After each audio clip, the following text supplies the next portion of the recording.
রমজান পাওয়ার পরও যে কপাল পরা গুনাহ মাফ করাতে পারে নাই, সে এখন নিশ্চিত জানতে পারে তার জন্য জাহান্নাম নিশ্চিত হয়ে গেছে। আল্লাহ রসুল ইরশাদ ফরমান, মান আদরাকা শাহরা রমাদান ফালাম ইউগফার লাহু ফাদাখালান নার।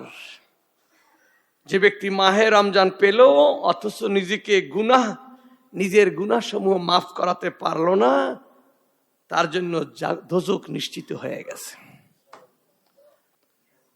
আল্লাহ আমাদেরকে সতর্ক হওয়ার তৌফিক দান করুন। অন্য হাদিসে আল্লাহ রাসূল বলতেছেন, মান আফতারা ইয়াওমান মিন রমাদান মিন গায়রি রুখসাতিন আলা মারাদিন লাম ইউকদি আনহু সাওমুদ দাহর কুল্লিহি ওয়া ইন সামাহু। আল্লাহ রাসূল বলতেছে, যে ব্যক্তি বিনা ওজরে মাহে রমজানের একটি রোজা তরক করলো, কয়টা? সে যদি ওই একটা রোজার পরিবর্তে 1 বছর না সারা জীবন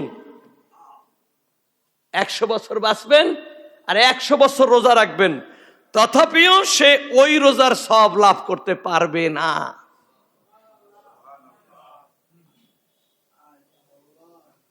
বিনা ওজরে কয়টা রোজা ভাঙছেন আর রইছেন কয়টা? সারা